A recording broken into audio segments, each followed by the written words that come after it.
Alors ce soir, nous accueillons Nicolas Boucher, qui est chercheur au CNRS et astronome au CRAD, donc pas très loin d'ici, à Saint-Genis. Il fait partie de l'équipe GALPAC, qui s'occupe de la formation et de l'évolution des galaxies, avec notamment des simulations numériques, des modèles théoriques, mais aussi d'observation. Alors je vous donne un petit aperçu de son cursus qui est quand même assez intéressant. Il a commencé par passer une thèse donc, aux États-Unis, à l'université du Massachusetts, déjà sur le thème des clusters de galaxies. Ça, c'était en 2003.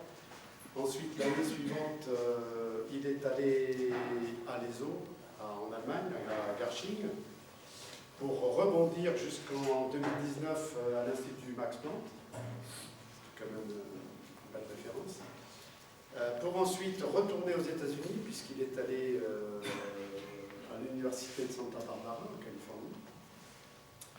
Et puis, il est passé également par l'IRAP à Toulouse, l'Institut de recherche en astrophysique et en planétologie. Et puis, depuis 2018, il est donc au CRAL, dans l'équipe GALPAC.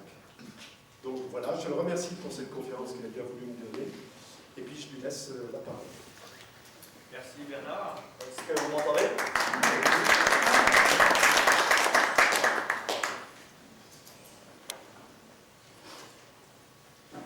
Merci pour cet accueil, merci pour cette introduction. Je vais mettre le micro un petit peu plus bas, comme ça c'est moins fort. Donc effectivement, je suis astronome ou astrophysicien, le terme un petit peu pareil, et ici au CRAL depuis 2018. Alors je vais vous parler un petit peu de choses que vous avez certainement déjà vues, comme les galaxies, Muse, la toile cosmique, ce sont des thèmes, etc., qui reviennent certainement souvent ici dans la communauté lyonnaise, parce que Lyon, c'est vraiment le lieu de naissance de beaucoup de choses sur cette thématique-là. Mais pas souvent de dragons, ni de cannibales. Alors pourquoi est-ce que, vous allez voir pourquoi je pouvais parler de cannibales et de dragons, dans le contexte des galaxies. Alors j'ai aussi l'objectif que cette présentation a lieu d'être interactive, donc je vais peut-être essayer de lancer des questions, n'hésitez pas à répondre pour que ce soit plus vivant. Mais alors donc, d'un point de vue astronomique, les cannibales et les dragons, ça ressemble plutôt à ça. Donc on a bien sûr des galaxies qui peuvent manger d'autres galaxies, ça s'appelle des fusions de galaxies. Ou alors on a des phénomènes d'éjection très violents, comme des vents galactiques, qui sont parfois générés par l'effet collectif de centaines ou de milliers de supernovas sur l'échelle d'une galaxie, ou par un trou noir au centre de la galaxie. Mais ces vents galactiques peuvent donc avoir un impact important aussi sur l'évolution, sur la vie de la galaxie, comme vous pouvez voir, puisqu'ils peuvent éjecter beaucoup de matière.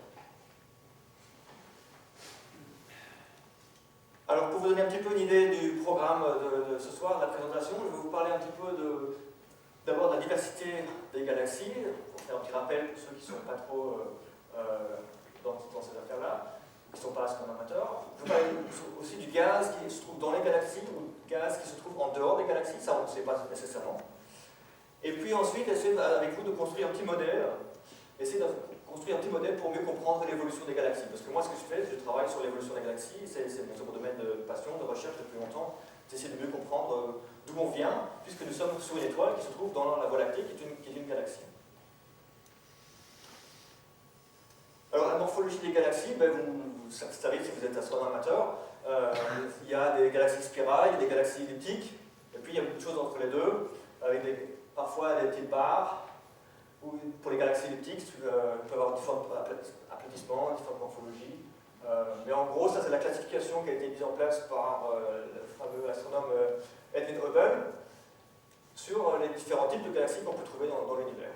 Qu'on connaît depuis longtemps. À l'époque, ça s'appelait des nébuleuses, on ne savait pas que c'était des galaxies lointaines, mais ça s'appelait des nébuleuses. Donc les nébuleuses étaient classifiées, parce que la première chose qu'on fait généralement en astronomie, quand on observe un nouveau phénomène ou quelque chose qu'on ne connaît pas bien, c'est qu'on fait des classifications. C'est la même chose pour les étoiles, pour les galaxies. Donc ça, c'est une classification qui remonte à Edwin Hubble. Ensuite, l'univers, c'est une machine à remonter le temps. Bien sûr, parce que vous savez que l'univers est en expansion. L'univers est en expansion. Et la vitesse de la lumière est finie, ce qui fait que plus on regarde loin, en distance, plus on regarde loin dans le passé. Donc, l'univers est une machine à remonter le temps. Et c'est là un petit peu où mon boulot devient intéressant, parce que plus on regarde loin, du coup, on regarde à des strates, à des couches qui sont de plus en plus jeunes dans l'univers. Et il s'agit ensuite à faire un travail un petit peu d'un archéologue ou d'un géologue qui regarde les différentes couches de géologie ou d'histoire de la civilisation et essaie de mettre après un historique commun sur l'évolution des galaxies dans un schéma cohérent. Ça, c'est un petit peu le challenge. Alors, vous saviez que l'univers a 13,7 milliards d'années, mais ce qu'il y en a qui savent quelle serait la plus grande distance qu'on peut observer dans l'univers depuis la Terre. Donc la couche qui serait la plus lointaine dans le temps et dans l'espace aussi par rapport à nous, la plus jeune couche de l'univers. 13,2. Voilà, à peu près c'est ça, et ça correspond à... Voilà, exactement. Vraiment, le bouillon cosmologique à peu près 300-400 000 années-lumière après le Big Bang. Donc ça, c'est vraiment l'événement qui nous entoure dans toutes les directions autour du ciel, qui nous empêche, ou à partir du moment où l'univers était opaque, qui nous empêche de voir un petit peu l'évolution dans les instants primordiaux de l'univers. Donc voilà, on a une soupe un peu primordiale ici, qui nous paraît aujourd'hui dans l'environnement cosmique, et puis on a ces galaxies qui sont superbes, avec des spirales, des galaxies elliptiques, etc. Et la question, c'est de comprendre comment on passe de l'un à l'autre. Comment on forme des galaxies. Donc déjà, là, ça vous dit que les galaxies, elles n'ont pas toujours été comme elles sont aujourd'hui. Elles ont dû évoluer. Donc, si elles ont dû évoluer, on peut se poser des questions immédiatement. Quels seraient les scénarios, ou le scénario, ou un scénario possible de leur évolution?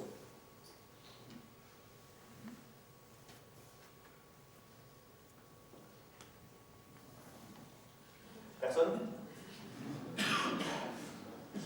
Les bébés galaxies, par exemple, on pourrait imaginer que les galaxies commencent par être des petites galaxies, des bébés galaxies, puis elles grandissent. Voilà. C'est un scénario possible. Un autre scénario, ce serait de se dire, finalement, les galaxies se forment à travers l'effondrement d'un nuage initial. Donc on a un nuage initial, juste après la soupe initiale, primordiale, qui s'effondre sous l'effet de la gravitation, qui se détache un petit peu du reste, et à l'intérieur de ce nuage initial, il y a cette galaxie qui se forme par effondrement. Donc là, c'est un autre scénario possible, un scénario d'effondrement. Et puis, bien sûr, je vous ai parlé de cannibale tout à l'heure, donc il y a le scénario de fusion de galaxies, où si on a des petites galaxies qui pourraient se manger les unes les autres et grandir comme ça, et ce sera un scénario de ce qu'on appelle le type de fusion, où les galaxies se cannibalisent les unes les autres. Donc voilà, déjà, après 3 minutes ici, un petit peu de réflexion, en constatant qu'il y a un univers qui était très jeune, avec une soupe très homogène qu'on voit dans l'environnement diffus cosmologique, et des galaxies qui sont très diverses dans le ciel qu'on voit aujourd'hui, les spirales et les elliptiques. Mais il y a quelques problèmes par rapport à ces différents scénarios. Par exemple, dans le scénario premier 1, donc de grandissement, qui les nourrit? Dans le scénario 2, c'est le problème des conditions initiales. Comment ça se fait que les conditions initiales sont tellement bien choisies pour qu'on ait des galaxies qui deviennent des spirales et d'autres qui deviennent des elliptiques? Et puis dans le troisième scénario, en fait là c'est un problème, c'est qu'on a quand même beaucoup de spirales dans le ciel, si vous êtes astronomie amateur vous le savez bien, alors que le phénomène des fusions, il a tendance à prendre des galaxies, les mettre en collision, elles se mangent l'une des autres, mais au final on n'a pas vraiment de spirale, on a quelque chose qui est désordonné, on a quelque chose qui est plutôt elliptique. Donc si on veut expliquer la formation des galaxies spirales, ça ne marche pas très bien déjà celui-là. D'accord? Alors, je vous ai parlé du diagramme de Hubble, mais ici ça fait une révision du diagramme de Hubble, où un petit peu le nombre de carrés ou la surface de ces images représente un petit peu leur nombre dans l'univers. Donc on peut voir qu'il y a en gros dans l'univers un tiers de galaxies elliptiques, et plutôt la majorité des galaxies spirales. Et quelques petites galaxies particulières qui pourraient être le résultat de fusion, effectivement, de cannibalisme. Mais c'est quand même pas une majorité. Donc pour expliquer maintenant toutes ces galaxies spirales qui sont des zébras, qui tournent en rotation, etc. Bon, on a déjà maintenant un problème avec certains de ces scénarios. Alors pour essayer de mieux comprendre un petit peu l'évolution des galaxies et comment on les forme, je vous ai dit, on fait dans notre boulot des observations et on va essayer d'aller voir dans les couches plus lointaines, à des distances plus lointaines, pour voir quand l'univers était plus jeune, à quoi correspondaient les galaxies. On ne peut pas remonter dans le temps, mais on peut aller plus loin dans l'espace pour remonter un petit peu dans le temps de manière fictive à cause de la vitesse de la lumière. Et ça, bon, bien sûr, c'est le télescope spatial de Hubble, maintenant c'est le James Webb, mais initialement c'est Hubble qui nous a vraiment ouvert tout un champ de recherche à ce niveau-là. Et là, c'est une pose magnifique, très connue, du champ profond de Hubble, où on peut voir toute une série de galaxies très loin. Donc, il faut vous rappeler ici, la taille du champ, en fait, c'est la taille d'une tête d'épingle que vous tenez à une distance d'un bras. Et où il n'y avait rien, il n'y avait pas d'étoiles, etc. On a pointé le télescope de Hubble et il se trouve qu'il y a des milliers et des milliers d'objets. Certains sont très rouges d'ailleurs, comme ces objets-là, très petits, très rouges. Comme l'univers est en expansion, la lumière se décale vers le rouge, donc les galaxies vont apparaître de plus en plus rouges, donc ça vous dit déjà que plus c'est rougeâtre, c'est des galaxies qui sont de plus en plus loin. Donc du coup, voilà, on peut faire une sélection par couleur, si vous voulez, par tranche de couleurs qui va donner des tranches, des couches géologiques en âge, et on peut donc faire une caractérisation de la morphologie des galaxies à différents âges dans l'univers. Ok. Et vous pouvez aussi voir qu'il y a quand même des petites spirales qui commencent déjà à se former, avec parfois des belles barres comme ça, qui sont déjà présentes dans l'univers très lointain, donc quand l'univers était jeune. Quand ici je parle à peu près 2-3 milliards d'années après le Big Bang, donc il y a environ 8-10 milliards d'années depuis aujourd'hui. Donc je vous ai dit, on va sélectionner par tranche de couleur maintenant et refaire un petit peu la classification de Hubble, bêtement, mais à une distance beaucoup plus loin, quand l'univers était plus jeune. Et là voilà un exemple de zoom sur les types de galaxies qu'on trouve dans ce champ profond. Il y a quand même beaucoup de bras spiraux qui sont déjà bien en formation sur ces exemples-là. Donc la galaxie est quand même déjà bien mûre par rapport à ce qu'on connaît dans l'univers proche. Mais ça ne répond pas à la question de comment ça se compare par rapport à ce qu'il y a dans l'univers proche. Pour ça, il faut faire de nouveau un comptage statistique. Bêtement, on va compter simplement le nombre de galaxies qui sont plutôt spirales, le nombre de galaxies qui sont plutôt elliptiques, et le nombre de galaxies qui sont plutôt irrégulières. Donc ce sont un petit peu les trois grandes classes de galaxies. Et à ce niveau-là, voilà, on a le résultat pour. Donc ça, c'est ce qu'on appelle le redshift 2, donc il y a environ une dizaine de milliards d'années. On voit que la proportion de spirales a quand même beaucoup diminué. Elle est à peu près équivalente aux elliptiques. Et il y a maintenant une grosse proportion de galaxies qui sont un petit peu particulières, probablement le résultat de phénomènes de fusion ou de cannibalisme que vous évoquiez tout à l'heure. Donc déjà, voilà, maintenant vous avez un constat très net, très évident de l'évolution de l'univers entre 10 milliards d'années et aujourd'hui. Il faut savoir que 10 milliards d'années, c'est intéressant parce que notre galaxie, la Voie lactée, a à peu près 10 milliards d'années d'âge par rapport à l'âge que peuvent déduire des étoiles dans la galaxie, dans la Voie lactée. Question. Oui. Comment on connaît l'âge de la galaxie, de notre galaxie? Eh bien, on peut regarder un petit peu par rapport au rapport entre les différents types d'étoiles.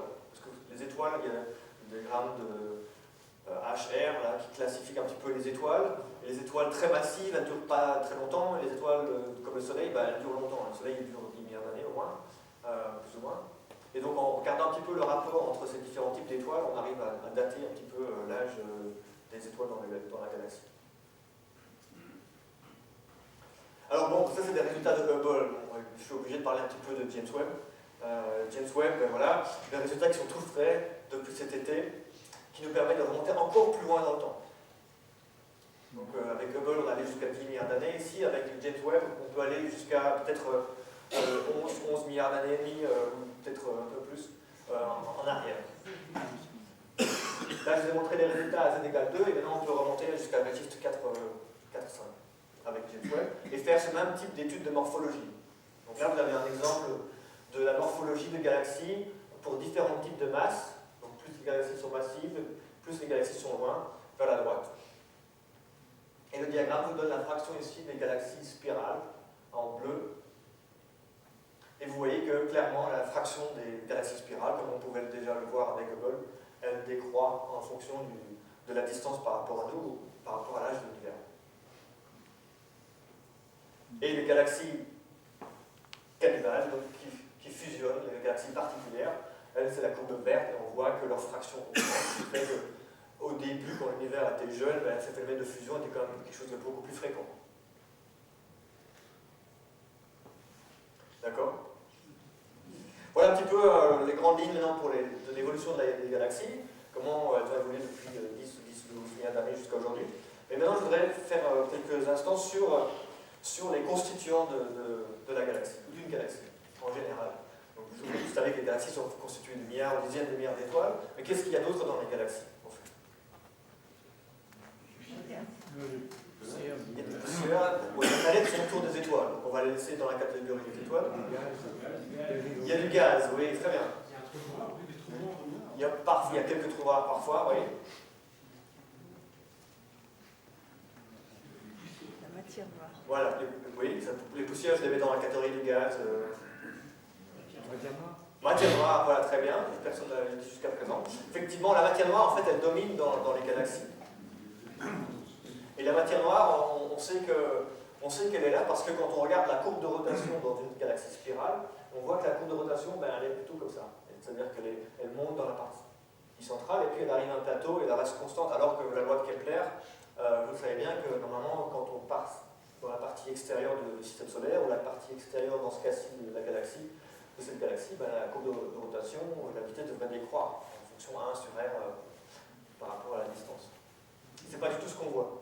On observe plutôt une courbe de rotation qui est constante, et ça c'est depuis les années 70 qu'on voit ça. Donc ça a été un des premiers arguments forts pour nous dire peut-être qu'effectivement il y a peut-être de la matière qu'on ne voit pas. La matière qu'on ne voit pas. Et la matière qu'on ne voit pas, ça formerait un grand halo de matière noire autour des galaxies qui engloberait un peu tout, qui s'étend à peu près 10 à 20 fois plus grand que la galaxie. Donc c'est vraiment quelque chose de solide, qui tient tout ensemble. C'est vraiment ça qui tient tout ensemble. C'est pour ça que je mets un petit peu l'analogie ici avec le squelette, parce que sans la matière noire, finalement l'univers n'aurait pas du tout la même tête qu'elle a, et les galaxies non plus n'auraient pas la même tête. Oui. On estime à quel pourcentage la matière noire dans l'univers? Justement, je vais en venir, mais c'est la grande majorité. Je vais vous détailler ça par là. Ouais. Question, si on ne voit pas, comment on fait? Mais vous connaissez l'histoire du pèlerin de Mercure, hein. Vous connaissez l'histoire de la découverte d'Uranus, ou Neptune, pardon, par rapport à la déviation sur l'orbite d'Uranus. Dans un cas, c'était la découverte d'une planète, une matière sombre qu'on ne connaissait pas. Dans l'autre cas, c'était une révision de la gravitation en passant de Newton à Einstein. Donc ici, c'est un petit peu pour l'instant similaire. On fait le postulat qu'il y a de la matière. Quand on fait des simulations avec de la matière noire, ça répond à beaucoup d'observations qu'on peut voir. Donc ça marche assez bien, mais il y a des problèmes. Il faut être conscient des problèmes. Mais l'alternative, ce serait de dire qu'il n'y a pas de matière noire, il y a simplement une modification de la relativité dans le régime de champ faible, donc à très grande distance, quand la relativité est très faible. Il y a des théories alternatives de la gravitation qui existent. Voilà. Pour l'instant, elle n'est pas encore vraiment acceptée par la communauté parce que le modèle alternatif qui est de la matière noire fonctionne mieux, globalement. Notamment pour tout ce qui est l'antigravitationnel et des choses comme ça pour les grands amas de galaxies. Ok. Donc ça c'est pour la matière noire. Je vais vous dire dans un instant combien il y en a, mais je voudrais faire la liste un petit peu de ce qu'il y a aussi dans les galaxies. On a parlé du gaz. Donc ici on voit une galaxie, je crois que c'est 51, oui, c'est ça. C'est une superbe galaxie spirale dans la constellation de la Grande Ourse. Et quand on l'observe avec le télescope ALMA, qui nous permet de voir dans le radio un petit peu le gaz, et on voit que le gaz est vraiment concentré dans les bras spiraux de cette galaxie-là. Et donc effectivement le gaz ici joue un rôle important, puisqu'il est le carburant, ou en anglais le fuel, donc le carburant pour générer de nouvelles générations d'étoiles. Parce que les étoiles sont faites d'hydrogène, essentiellement, et un petit peu d'hélium, mais donc c'est ce gaz qui va, en se condensant, former de nouvelles générations d'étoiles. Et il y a autre chose aussi. Il y a les amas globulaires, on en a pas vraiment parlé, les amas globulaires, je l'ai dit en parenthèse, parce que j'ai pas envie d'en dire plus. Vous savez ce que c'est, ce sont des amas de millions de galaxies, de millions d'étoiles qui se baladent autour de la galaxie, là, mais ils sont un petit peu, voilà, des mini-satellites. Mais il y a autre chose qui est plus important encore. Pardon? Le rayonnement. Le rayonnement.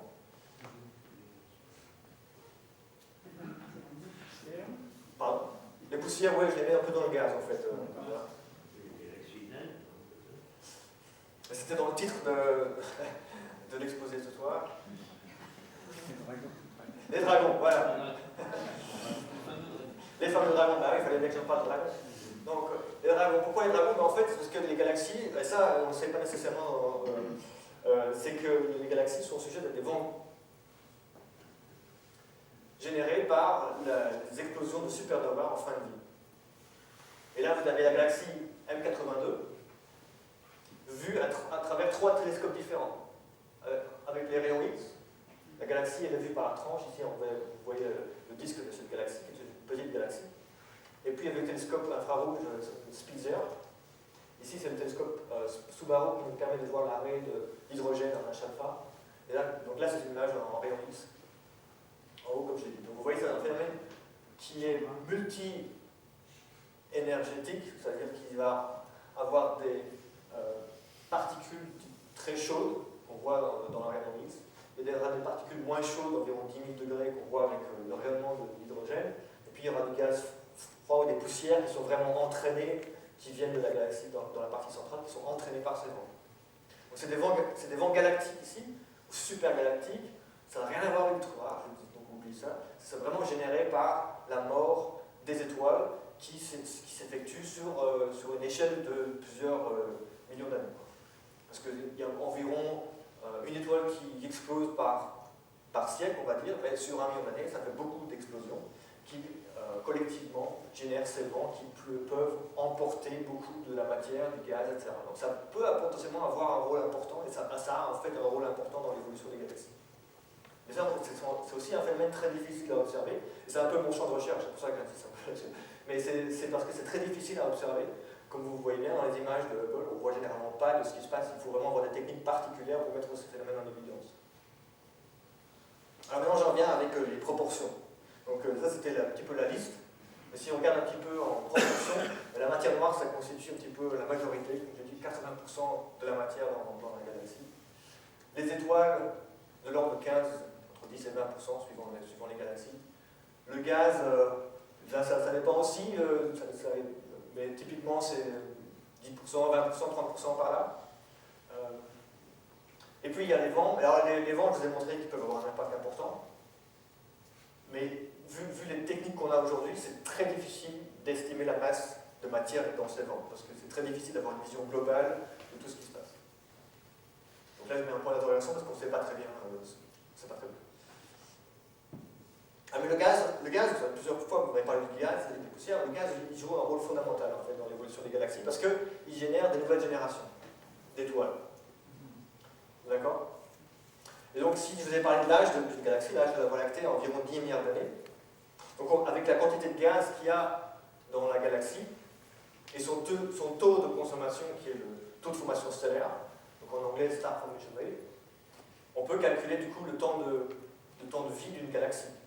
Puisqu'on a, si on a autant de gaz, un taux de formation de autant, ben on peut savoir pendant combien de temps on peut continuer ce taux de formation. On peut savoir où vous pouvez aller avec un réservoir de autant si vous consommez autant. Donc je vais mettre un petit peu des chiffres. Donc typiquement pour une galaxie, il y a environ 2 milliards de masses solaires de gaz, il y a environ 10 milliards de masses solaires d'étoiles. Et il y a un taux de formation stellaire de l'ordre d'environ 10 masses solaires par an. Typiquement, pour la Voie lactée, c'est un peu plus faible, c'est plutôt 1 ou 3. Donc vous pouvez calculer et estimer un petit peu l'échelle, le temps de vie d'une galaxie par rapport à la quantité de gaz qu'on observe aujourd'hui et son taux de formation stellaire. Est-ce qu'il y a des matheux qui ont déjà fait le calcul? Donc, voilà, c'est environ 200 millions d'années. Donc, voilà, donc c'est 2 puissance 9 divisé par 10, 2 puissance 8, parce que c'est 6 plus 2. Donc ça fait 200 millions d'années 100 millions d'années, bon, pour l'échelle humaine, c'est beaucoup, forcément. Mais pour l'échelle d'une galaxie, c'est quand même pas beaucoup. Rappelez-vous, une galaxie, la Voie lactée, elle a un âge de près de 10 milliards d'années. Le Soleil, lui, c'est 5 milliards d'années. Donc il y a un problème. Houston, we have a problem. C'est que les galaxies ont un âge beaucoup plus élevé par rapport à leur temps de vie si on regarde la taille de leur réservoir. C'est comme si vous observez une galaxie à Lyon qui va de Paris à Marseille, mais son réservoir lui permet d'aller jusqu'à Valence. Donc c'est un petit peu un problème. Donc comment vous faites dans ce cas-là? Vous passez par la pompe, d'accord? Dans le cas d'une galaxie, c'est probablement comme ça, quoi. On passe par la pompe, on vole, hein, on ne va pas s'arrêter. Mais voilà, donc ça c'est vraiment un problème fondamental qui ne se rend peut-être pas nécessairement compte. Et ça pose la question évidemment, mais non, mais qui est le pompiste? L'énergie noire, bien sûr. Ah, bon, l'énergie noire, heureusement, elle n'a pas trop d'impact. Donc qui est le pompiste? Donc voilà, non, on a déplacé le problème. On a une question, on trouve un autre problème. Le gaz extragalactique. Ah, pardon? Le gaz extragalactique. Ah, vous êtes en avance. Donc, pour qui est le pompiste? Pour savoir un petit peu justement où on est, pourquoi il y a ce gaz extragalactique, justement, c'est quand on fait la somme de toutes les étoiles et du gaz dans toutes les galaxies, et on compare à ce qu'on attend de manière globale dans l'univers. Vous prenez un morceau d'univers gigantesque, et vous essayez de trouver une moyenne de toutes ces quantités-là. Alors ça, c'est un petit peu la tarte ici, le camembert, qui nous explique un petit peu vous savez que dans Einstein, la masse et l'énergie, c'est la même chose. Donc les quantités d'énergie qui sont dans différentes composantes pour l'énergie noire, pour la matière noire et pour la matière normale. Voilà, donc l'énergie noire, donc cette énergie du vide, voilà, je ne peux pas vous en dire plus. La matière noire, je vous ai dit que c'était vraiment pour expliquer pas mal de choses sur les courbes de rotation et pour la dynamique dans les galaxies, à peu près 25%. Et puis la matière visible, ça c'est la matière comme vous, moi, l'hydrogène, le carbone, etc., les atomes que l'on connaît. C'est simplement 5% du budget d'énergie de l'univers. Et ça, on le sait en fait en analysant le bruit de fond du rayonnement cosmologique dont je vous ai parlé au début. Donc on peut quantifier, en analysant les petites fluctuations dans ce bruit de fond, les rapports entre ces différentes quantités-là. Mais après, vous pouvez faire aussi l'expérience d'aller dans un coin de l'univers et mesurer et compter le nombre d'étoiles, le nombre de galaxies sur un coin de l'univers, et puis vous allez voir, pour voir si ça correspond. Et en fait, ça ne correspond pas. Quand on fait la somme de toutes les galaxies que vous voyez dans le champ profond de Hubble, là, etc., par exemple, dans un point de l'univers, vous arrivez à 1%. Donc c'est un cinquième de 5%. Donc voilà, ici, immédiatement, les 4 cinquièmes qui restent, ça pourrait être intéressant s'ils se trouvent à l'extérieur de galaxies, dans le milieu de ce qu'on appelle le milieu intergalactique. Et c'est en fait ça exactement le cas, en tout cas dans les simulations numériques. Et là, je vous montre un exemple de simulation numérique qui a été fait ici au CRAL par un collègue, qui vous montre clairement une structure filamentaire où chacun de ces petits points brillants ici représenterait une galaxie dans cette simulation. Et on voit clairement qu'il y a vraiment du gaz diffus ici qui couvre un petit peu tout l'espace entre les galaxies. Par contre, quand on fait une observation, une photo du champ profond avec Hubble, on ne voit pas ce gaz. Là, pour l'instant, c'est une vue d'une simulation, c'est une vue théorique. D'un point de vue des observations, d'un point de vue concret, on ne les voit pas. Et c'est là que intervient Muse, et vous aurez peut-être l'occasion de suivre encore mieux en détail l'histoire ici de cette découverte avec l'exposé de Roland. C'est qu'on a fait un champ ultra profond avec Muse. Alors Muse, c'est un instrument, je vous dirai dans une minute ce que c'est, qui nous permet de remonter encore plus loin par rapport à Hubble. Donc c'est une comparaison entre le champ profond de Hubble, donc dans le Hubble Extreme Deep Field, qui correspond à environ 500 heures d'observation, et ici c'est le même champ, ici, observé avec le télescope du VLT et l'instrument Muse construit ici à Lyon, au CRAL. Et vous pouvez voir que les galaxies correspondent, vous pouvez reconnaître un petit peu les morphologies. La résolution n'est pas aussi bien que le télescope de HST, forcément parce qu'il y a la dégradation de l'atmosphère. Et donc dans cette pause-là, on a fait, et j'ai participé à cette simulation, j'ai participé dans cette observation en 2019, de faire un champ ultra profond. À l'époque, c'était 130 heures, on est arrivé jusqu'à 150 heures d'observation juste sur ce champ-là. Ça correspond à un effort colossal d'observation sur plus ou moins 6 mois pour collecter environ ces 130 heures qui correspond, si vous voulez, à une pause. Si vous pouviez faire une pause avec l'humanité pendant quoi 15 nuits, ce que vous avez fait de manière continue. S'il y a 10 heures d'observation par nuit, ça vous ferait 15 nuits. Donc c'est quelque chose de vraiment colossal. Alors en 2 mots, Muse, vous avez déjà certainement eu des présentations, vous en aurez encore dans le contexte lyonnais, mais pour vous rappeler un petit peu ici, c'est un objet très particulier, comme vous pouvez voir ici, avec beaucoup de sous-bras et beaucoup de petits morceaux, qui est constitué en fait de 24 spectrographes. Et chacun de ces spectrographes découpe la lumière encore en plus petits morceaux pour au final donner un petit peu un cube de données. Donc là, vous avez une vue un petit peu du design, de l'agencement des 24 spectrographes qui sont là. La lumière arrive du télescope ici, elle est coupée par ce qu'on appelle l'optique d'entrée, et puis chaque morceau est envoyé dans chacun des spectrographes qui lui-même redécoupe un petit peu le champ de vue. Alors ça c'est le bébé de Roland Bacon, Muse, qui a développé cet instrument et ces spectros. Ici c'est un petit peu un exemple de comment la technique de découpage du champ pour passer d'une image en 2 dimensions à une image en 3 dimensions. En fait, l'image elle arrive dans l'instrument, il y a une sorte de petit miroir comme ça en escalier qui découpe littéralement l'image en sous-champ, chacun est d'un sous-champ rectangulaire qui est envoyé ensuite dans un spectrographe. Et au final, on a un cube de données, c'est-à-dire pour chaque position dans l'image, on a une information sur la longueur d'onde. Et en fait, on a plusieurs longueurs d'onde, on peut couvrir des longueurs d'onde d'environ 500 nanomètres à 900 nanomètres dans Muse.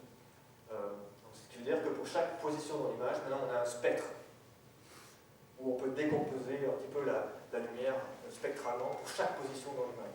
Et ça, c'est vraiment unique à Muse. C'est une technologie, ce qu'on appelle maintenant instrumentation 3D, ou 3D spectroscopie, ou imageur intégral de champ, qui a vraiment été développé ici à Lyon par Roland Bacon depuis plus de 25 ans. Alors pour revenir maintenant à la toile cosmique et pour comment est-ce qu'on peut découvrir un petit peu le gaz qui se trouve autour des galaxies, eh bien, en regardant dans le champ ultra profond de Muse, on va simplement faire un petit peu un comptage d'abord des galaxies en fonction du redshift. Et ça, c'est le diagramme que vous avez ici. Et vous voyez que c'est un petit peu très particulier comme distribution, parce qu'il y a des pics de nombre de galaxies à des redshifts très particuliers. On peut voir qu'il y a plusieurs pics ici, entre redshift 3 et redshift 5. Et de nouveau, en se positionnant, comme c'est un cube de données, à la longueur d'onde correspondant à cette distance-là, à ce redshift, eh bien, Roland et son équipe a pu mettre en évidence de l'émission diffuse, ici avec l'arrêt de l'hydrogène de Lyman alpha, qui couvre quasiment tout le champ. Ici, on voit un filament qui traverse le champ.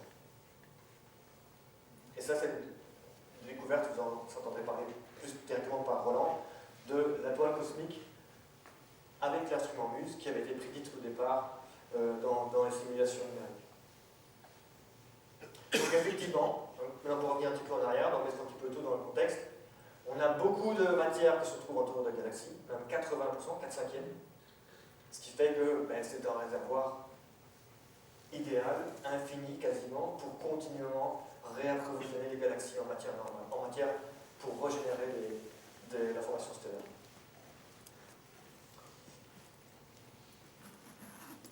Voilà, donc ça c'est une image encore un petit peu plus dramatique de ce filament, parce qu'on a des observations aussi moins profondes et qui s'étendent un petit peu plus loin dans le ciel, et on peut voir que ce filament continue un petit peu vers d'autres aussi galaxies brillantes. C'est vraiment des structures très larges qui font environ 4 à 5 mégaparsecs, 4 à 5 millions de parsecs sur le ciel.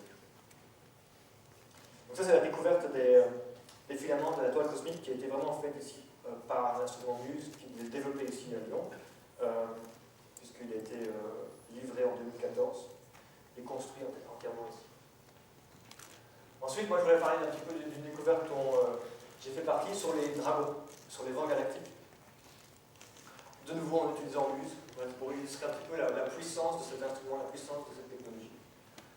Ou mon travail, puisque je vous ai dit que les vents, c'est quelque chose qu'on ne voit pas, a priori, facilement.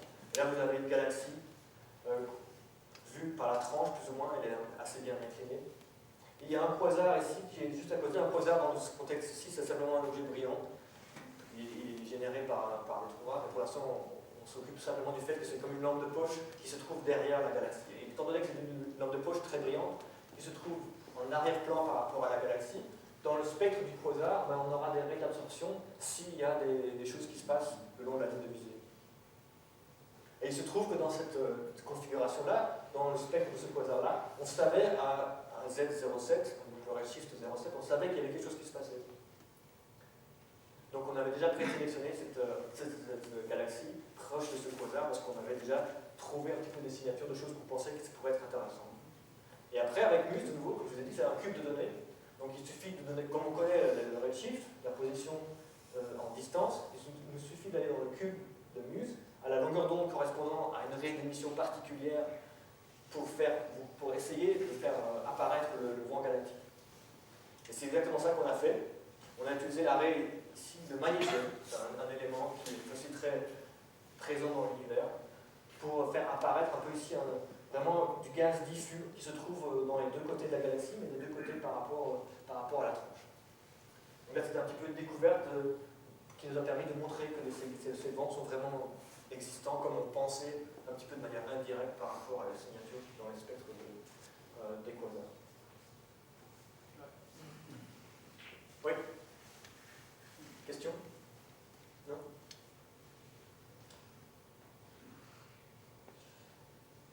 Si. Oui? Rappelle-moi juste ce que c'est le redshift. C'est le décalage spectral vers le rouge, vers le rouge par rapport à l'expansion de l'univers. Entre le bleu et le rouge. Voilà.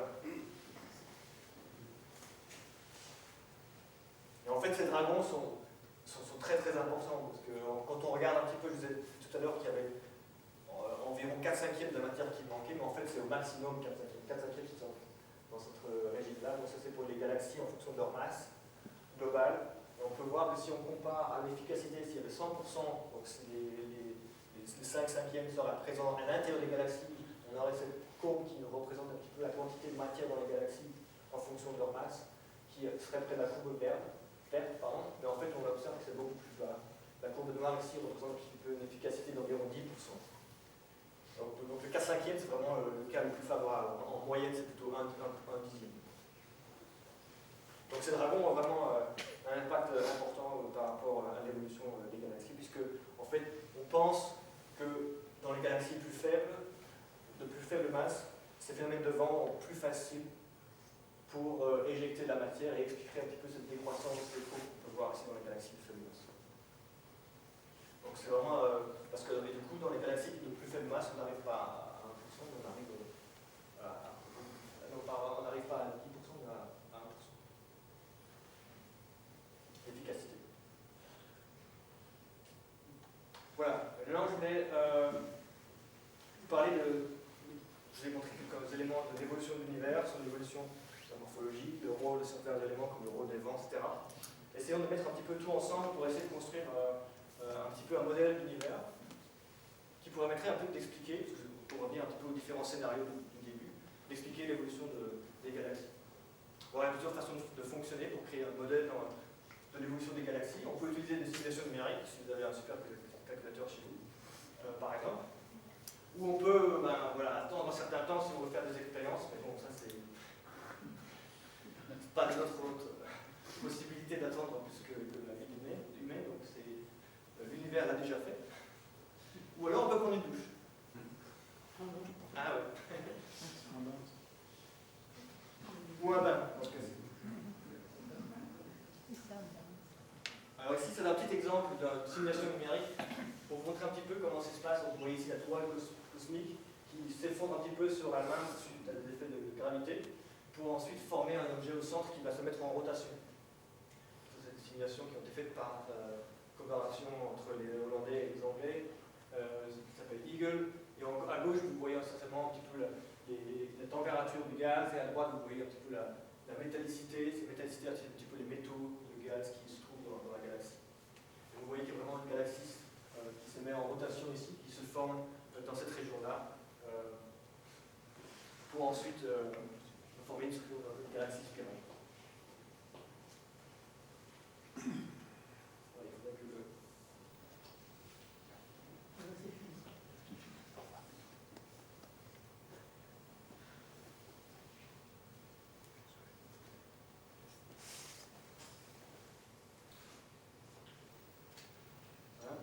Et donc voilà, donc, quand on fait cet exercice avec des simulateurs, des supercalculateurs, ben, on peut essayer de regarder, faire la mesure des morphologies dans les simulations et les comparer aux observations.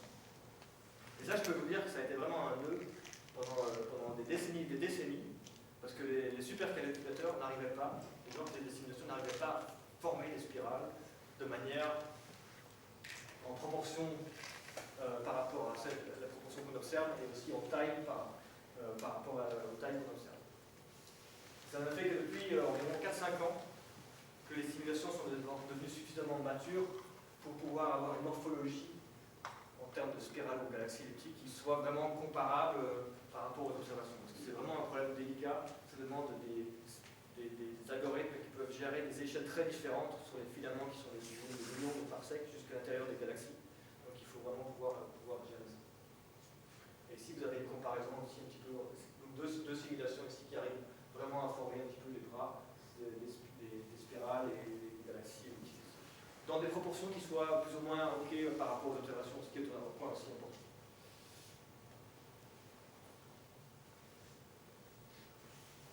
Alors bon, l'univers est ce qu'il est, donc on ne va pas encore attendre encore 12 000 années pour voir comment les choses évoluent. Mais on peut prendre une bouche pour essayer de créer un petit modèle simplifié pour l'évolution d'une galaxie. Ça, c'est un petit peu ça que j'ai envie de vous embarquer pour les 10-15 minutes qui restent.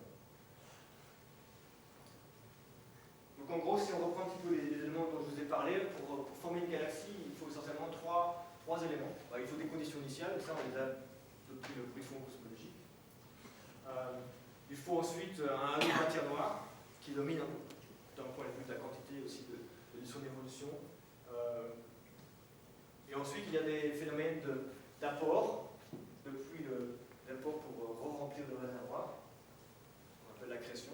Il y a des phénomènes d'éjection, ce sont les dragons, les vents galactiques, qui sont parfois simultaneux, mais qui peuvent se passer dans des directions différentes. Donc, ils ne sont pas nécessairement obligés de s'interférer les uns les autres. Et au final, on a des galaxies spirales qui peuvent ressembler à celle-ci. Et là, pour la petite histoire, en 2008, j'ai travaillé en co-supervision d'un étudiant qui travaillait sur des simulations de matière noire. Donc ça, c'est une simulation purement de matière noire, qui arrive à très bien reproduire la structure filamentaire dans l'univers, avec des propriétés dont on peut comparer par la statistique des galaxies, statistique des positions des galaxies, qui marchait assez bien. Et on s'était posé la question, ou on lui avait posé la question, mais quel est le taux de croissance, ou comment évoluent les halos de matière noire. Donc, les halos de matière noire, ils commencent par être petits, puis parfois il y a des fusions, et puis les arbres, les branches ici sur l'arbre se rejoignent pour ensuite former un gros halo de matière noire. Et il a quantifié la croissance de ce halo de matière noire, de la branche principale, en fonction de la masse et de la chiffre. La chiffre, donc décalage spectral de la boucle. Donc c'est une loi qui est assez simple, c'est une loi qui nous montre que le taux de croissance est proportionnel à la masse et puis un facteur 1 plus L pour l'évolution avec le chiffre. Et juste à cette époque-là, en 2007-2008, les premières observations de ce qu'on appelle maintenant la séquence principale sont apparues. Et la séquence principale, c'est la taux de formation stellaire, la loi entre le taux de formation stellaire et la masse des galaxies, qui, vous voyez, suit une relation aussi quasiment linéaire, en fonction de la masse des galaxies, mais qui évolue en fonction du redshift. Donc ici, les différentes couleurs correspondent à différents décalages spectraux. Et on a une loi qui est à peu près similaire. L'équation est à peu près similaire, sauf que les exposants ne sont pas exactement identiques. Et c'était juste par accident que je me suis trouvé dans cette situation-là. D'un côté, je travaillais avec cet étudiant sur la partie matière noire, et de l'autre, les observateurs, les collègues à Paris Inter en particulier, ont mis en évidence cette relation d'échelle pour les galaxies. Et ça immédiatement nous a mis la puce à l'oreille pour essayer de comprendre s'il n'y avait pas des relations peut-être plus intéressantes entre les deux. Puisque c'est essentiellement très, très similaire comme relation. Et c'est là qu'on a postulé qu'il y a peut-être une façon de décrire un petit peu l'évolution des galaxies avec un modèle très simplifié qui va devenir un modèle de la baignoire. Mais d'abord, je vais vous montrer un petit peu la motivation de ce modèle. Donc, ici, on a le halo de matière noire qui grandit en fonction du temps. Donc on a initialement le halo de matière noire qui est petit, puis il grandit comme ça de plus en plus grand en fonction du temps. On a une galaxie qui s'est formée, donc on a la formation stellaire à l'intérieur, dans l'objet central. Et puis on a des apports qui peuvent venir du milieu intergalactique pour régénérer de nouvelles générations d'étoiles de manière continue, puisqu'il faut avoir notre ressource pour réapprovisionner la galaxie de manière continue, depuis 10 milliards d'années. Et c'est là qu'on peut décrire un petit peu ce type d'évolution avec un modèle de la baignoire. La baignoire représente un petit peu le puits potentiel de matière noire. C'est la matière noire qui domine d'un point de vue gravitationnel, qui domine aussi en masse. Et donc ça nous définit un petit peu le contenu de notre modèle. Et puis on a les apports, j'ai dit, qui sont très importants, qui viennent du milieu intergalactique. On a du gaz dans les galaxies, donc ça c'est notre gaz depuis tout à l'heure. Et puis le gaz, lui, il est transformé en étoile. Et le gaz, quand il est transformé en étoile, il quitte la baignoire pour être en étoile. Voilà, c'est dans notre esprit. Et puis il peut y avoir aussi les vents qui éjectent de la matière, qui éjectent le gaz. Et ça, c'est partie des sorties aussi. Donc on a un système assez simple, avec des entrées et des sorties. C'est un peu comme votre portefeuille. Hein. S'il y a plus d'entrées que de sorties, ou s'il y a plus de sorties que d'entrées, c'est pas la même évolution. D'accord? Donc dans le cas d'une baignoire, qu'est-ce qui se passe s'il y a plus d'entrées que de sorties? Le niveau du gaz monte, du fluide ici dans l'occurrence, dans les galaxies. Le niveau du fluide, de liquide dans la baignoire ou dans les galaxies, le gaz augmente. Et qu'est-ce qui se passe dans votre baignoire si le niveau augmente? Il va déborder peut-être.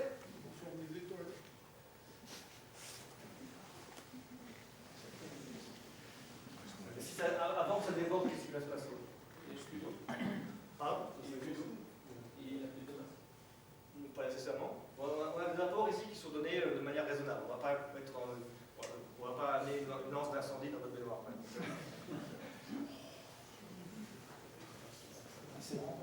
Hein? Les évaporations, on va les négliger pour l'instant. Ou alors c'est que des piscines, allez. Plus d'eau. Accélérer les vents, peut-être. En fait, il y a un grand principe de physique, c'est qu'au niveau monte, la pression augmente. Donc, comme si le trou de baignoire est au fond, plus le niveau monte, plus la pression augmente au fond. Donc le débit augmente et il y a plus d'étoiles, exactement. Et donc, si vous étiez initialement dans un état de déséquilibre où il y a plus d'entrées que de sorties, et puis vous montez le niveau, du coup il y a plus de sorties. On va arriver dans une sorte d'équilibre.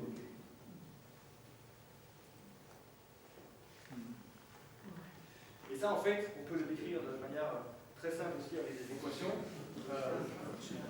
C'est l'équation de continuité qui vous dit simplement que s'il y a plus d'entrées que de sorties, la quantité d'argent, de gaz, de baignoire augmente. Et à l'inverse, si vous dépensez plus que ce qui rentre, vous allez vider votre compte. Voilà, c'est l'équation de continuité simplement. Avec les deux termes, les entrées et les sorties.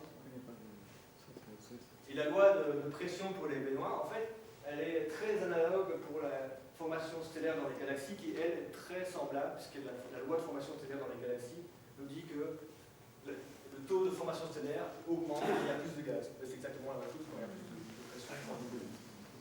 Du coup, les galaxies se comportent exactement comme une baignoire qui aurait un trou qui est mal aéré. Donc au niveau, quand vous prenez votre douche, le niveau va monter, et puis il va se stabiliser un peu. Tant que si la pression augmente, elle va se stabiliser. Oui.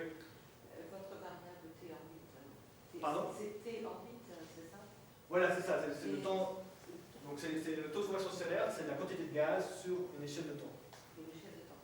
Et l'échelle de temps, dans ce cas-ci, on la caractérise par le temps de faire un tour de rotation pour les galaxies.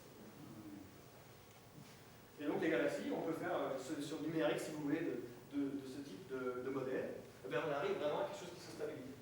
Ça, c'est une simulation numérique de la baignoire.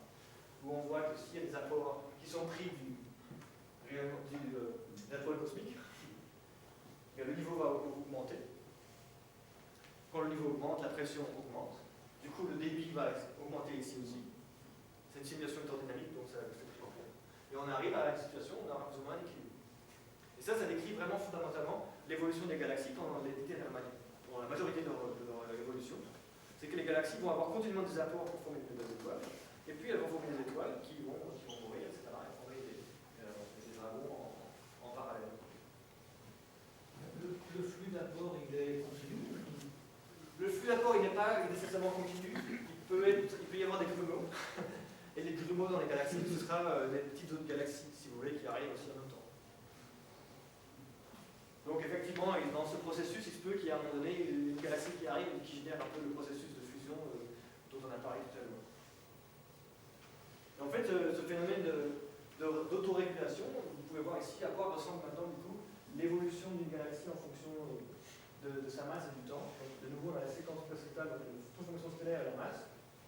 Les courbes en pointillé ici représentent un petit peu l'évolution d'une galaxie par rapport à ce taux d'équilibre. Parce que d'un point de vue cosmologique, le taux d'accrétion qui rentre dans les galaxies, il dépend de plusieurs choses, il dépend de l'évolution de l'univers. Et donc on peut calculer ça de manière assez précise. Et c'est une évolution qui, vous pouvez voir ici, correspond assez bien. Parce qu'on peut le trouver dans les simulations numériques faites de supercalculateurs. Ça vous montre aussi que parfois faire des expériences en essayant de simplifier le problème au maximum peut nous amener quelques réponses intéressantes. Voilà, j'en arrive à la fin. Avec mes conclusions, les galaxies Cannibale Dragon. Maintenant, vous pouvez essayer de réfléchir pour vous-même le rôle et l'impact de ces deux phénomènes. Comme je vous ai dit, il y a 80% de la matière qui se trouve en dehors des galaxies. Eh bien, ça nous donne un réservoir sur lequel on peut puiser, maintenir les galaxies en vie pendant des milliards, des dizaines de milliards d'années. Et surtout que les galaxies, elles évoluent, elles ne sont pas toujours été pareilles. Et qu'on peut tirer des conclusions intéressantes avec en prenant une bouche. Merci beaucoup.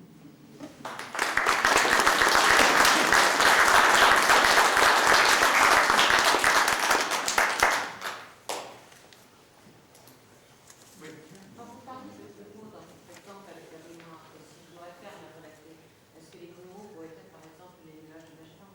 Par exemple, oui. Mais par contre, on peut faire l'expérience inverse.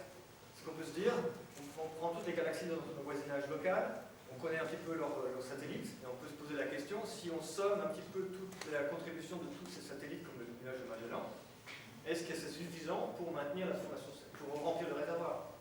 Et la réponse est non. Non. Est-ce qu'on a une idée disons, des directions de la toile cosmique autour de notre galaxie?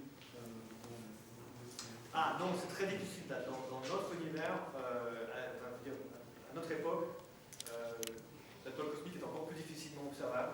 Ici, on l'a observé il y a environ 10 milliards d'années, en fait, parce que quand on retourne en arrière, l'univers est en expansion, donc quand on retourne en arrière, l'univers est plus dense. Et étant plus dense, c'est plus facile à observer, plutôt dans le temps.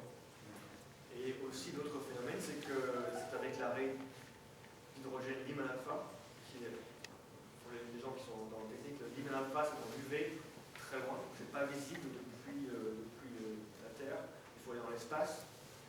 Et puis, comme il y a de l'hydrogène dans la Voie lactée, ça va nous manger le signal, si vous voulez. Donc c'est pour ça qu'ici on bénéficie du décalage spectral de deux manières.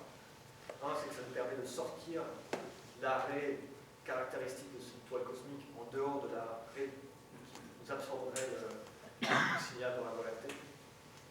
Et aussi dans un régime où l'univers était beaucoup plus dense. Oui. Est-ce que cette matière qui est en dehors des galaxies, qui a l'air de tisser une espèce de lien entre les galaxies, est-ce qu'elle peut expliquer un petit peu le mouvement d'ensemble des galaxies, par exemple dans les simulations de Hélène Courtois de l'année entière? Ah oui, bien sûr.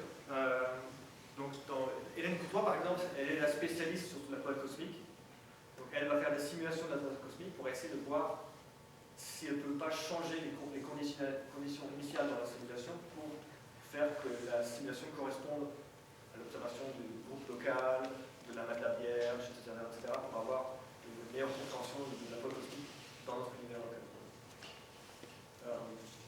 Et là, votre question était particulièrement sur la matière qui est en dehors, cette espèce de matière qui a l'air de tisser un lien entre les galaxies, est-ce qu'elle peut expliquer justement le mouvement général des galaxies, par exemple, dont nous appartenons, si je voudrais faire à cette simulation qui nous a oui, il y a des espèces de filaments qui ont l'air de se déverser vers un point, voilà. comme des espèces de rivières. Voilà. Est-ce que ça peut expliquer que les galaxies qui sont sur cette ligne, par exemple, aillent toutes dans la même direction? Tout à fait, c'est le même phénomène en fait quand on parle de simulation ou d'un volume d'univers initialement. Il y a les effondrements se font d'abord peut-être dans un sorte de plan et puis le long des filaments pour à la fois condenser un petit peu la matière et l'amener dans les galaxies. Donc les galaxies aussi se déplacent dans les filaments. C'est comme ça que les galaxies tombent dans les groupes, dans les amas de la galaxie. Les galaxies qui sont dans l'amas de la Vierge, elles sont arrivées à travers ce phénomène. Merci. Ouais. A-t-on une idée des ordres de grandeur de ces flux d'apport et d'éjection pour notre galaxie ou d'autres galaxies? Donc les ordres de grandeur, finalement, ils sont très similaires. C'est-à-dire que, comme je disais tout à l'heure, s'il y a trop d'apport par rapport à la consommation, on a un déséquilibre. Mais par rapport aux différents termes de l'équation qu'on avait tout à l'heure, que vous avez présenté tout à l'heure, quels sont par rapport au taux de formation d'étoiles, par exemple, les éjections, les c'est quantifié. Je comprends bien que globalement c'est égal, effectivement. Je suis, pour chaque terme, vous avez un peu la répartition entre chaque. Pour les dragons, tout ce qui est les vents galactiques, ça c'est mon travail, j'ai eu plusieurs théories, etc., pour essayer de quantifier le taux d'éjection dans les galaxies. C'est extrêmement difficile. Et on essaye de mettre ça en relation avec la formation stellaire. Il se trouve que c'est de même ordre de grandeur. Donc si on a 10 masses solaires par an qui se forment dans une galaxie, typiquement il y aura aussi 10 masses solaires qui vont être envoyées dans les vents de la galaxie. Ça c'est pour la partie des dragons. Après pour la partie des apports, pour tout ce qui rentre, mais là je vous ai dit que c'est une situation d'équilibre.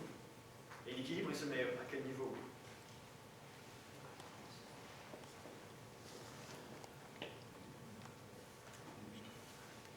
Parce qu'une fois qu'on a si maintenant on prend le pari au point de vue que les galaxies sont toutes quasiment dans un état de quasi-équilibre, qui peut évoluer un petit peu légèrement, mais elles se sont mises dans une situation proche de l'équilibre. Donc ça fait 20. Donc ça fait oui, mais si on observe à 10 masses solaires de formation stellaire, plus 10 qui sort. Plus 10 qui sort, il faut que ce soit compensé par 20 qui Exactement.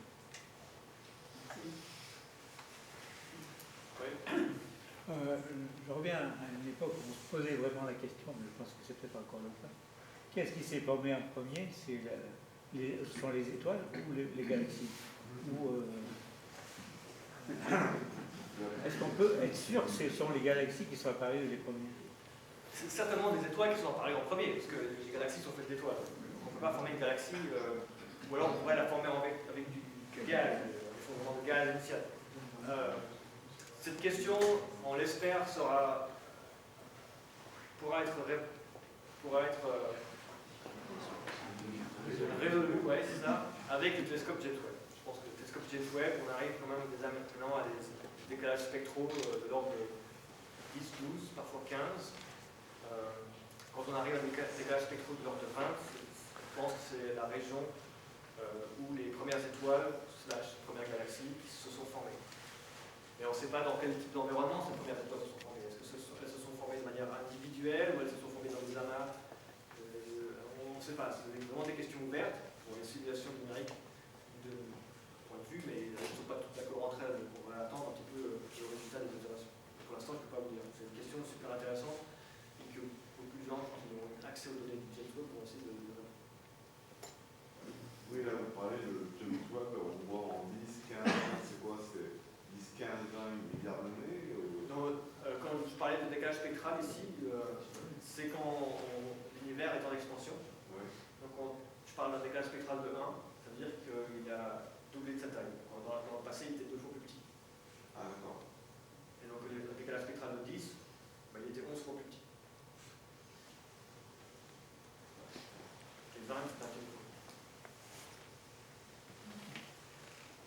les trous noirs ont quand même une grande influence sur la formation des galaxies, enfin l'extension des galaxies, à un moment donné, ils ont joué un rôle important. Les trous noirs, je ne pense pas qu'ils ont joué un... Bon, enfin, c'est mon opinion personnelle, mais pour l'évolution des petites galaxies qui ensuite seraient amenées à former les constituants ou à former une voie lactée, les trous noirs ne sont pas très importants. Pour les galaxies très massives, les galaxies qui se trouvent dans la galaxie centrale de la Voie lactée, par exemple, ou les galaxies qui sont elliptiques, dans ce cas-là, les trous noirs ont probablement eu un rôle important. Parce qu'il se trouve que, à cause de toujours ce phénomène de refroidissement et de gaz qui peuvent rentrer dans les galaxies, une fois que vous avez formé une galaxie elliptique, en fait, vous n'avez pas dit, mais les galaxies elliptiques, elles sont un peu plus rougeâtres. Elles sont constituées d'étoiles vieillissantes. Il n'y a plus vraiment d'étoiles bleues jeunes qui sont en train de avec la formation stellaire.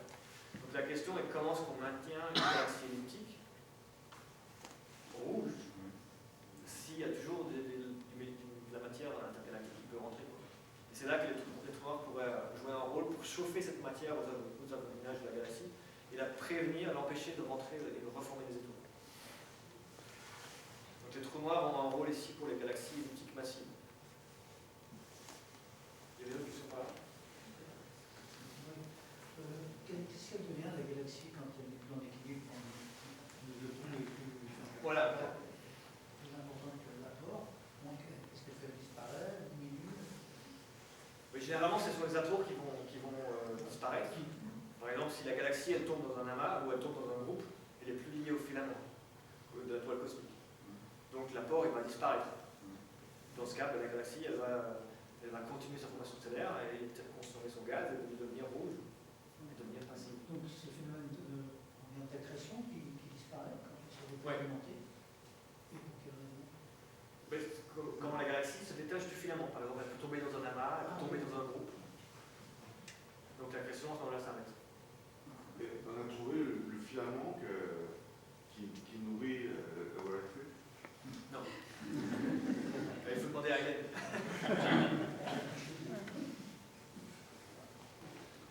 Donc, si je reviens à ce que vous venez de dire, si une galaxie rejoint un groupe ou un corps de label, ça veut dire que toutes les galaxies, par exemple, de ce groupe label ne sont plus alimentées.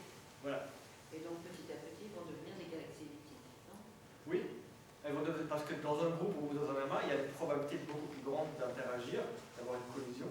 Du coup, ça va certainement transformer ces deux galaxies en une galaxie elliptique. Et puis, étant dans le groupe ou dans l'amas, comme elle est plus connectée à la toile cosmique, il n'y aura plus de gaz pour réalimenter la formation stellaire, donc elle va devenir elliptique et rouge, ce qui est le cas. Parce que maintenant, c'est la loi qui est très bien connue, c'est plus vous regardez dans le centre des amas, plus vous avez des galaxies rouges et elliptiques.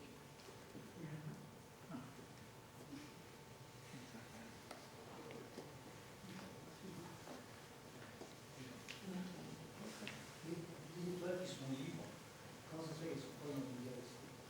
Les étoiles qui sont libres, Enfin, qui sont en dehors des étoiles qui n'étaient pas dans une galaxie.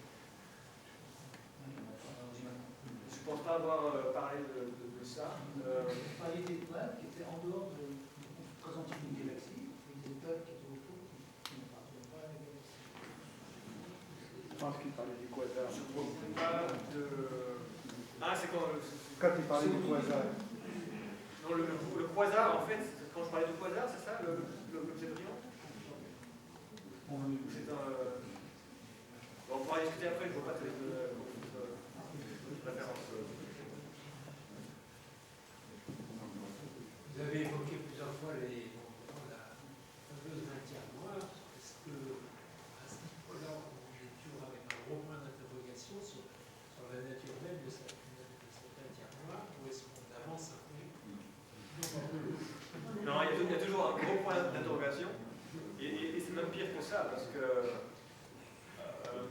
les modèles, vous connaissez l'échelle des électron-volts, peut-être? Je ne sais pas si vous avez un petit peu vu sur les articles liés au LHC, des choses comme ça, donc on peut transférer la masse en énergie. Donc, les électron-volts, c'est une petite énergie, pour les particules, le proton, c'est quelques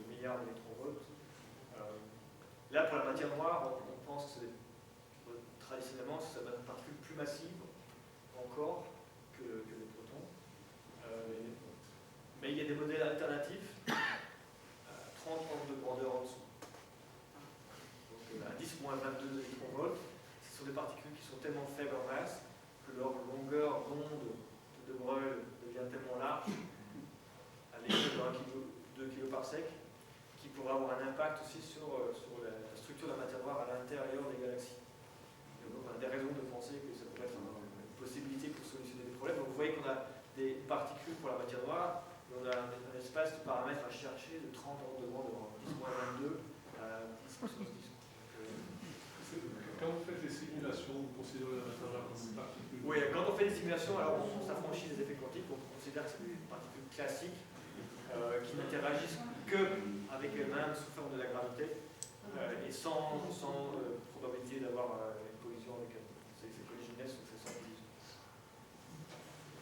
Donc d'un point de vue des simulations, du coup, c'est relativement facile à faire parce que c'est un problème à n-corps qu'on peut relativement faire facilement dans les supercalculateurs. Est-ce que c'est le bon modèle? Ça, on n'y est pas encore. Mais d'un point de vue des observations ou des contraintes peut-être des physiciens des particules sur la nature de la matière noire, on est encore très loin. En fait, il y a 30 ordres de grandeur et il y a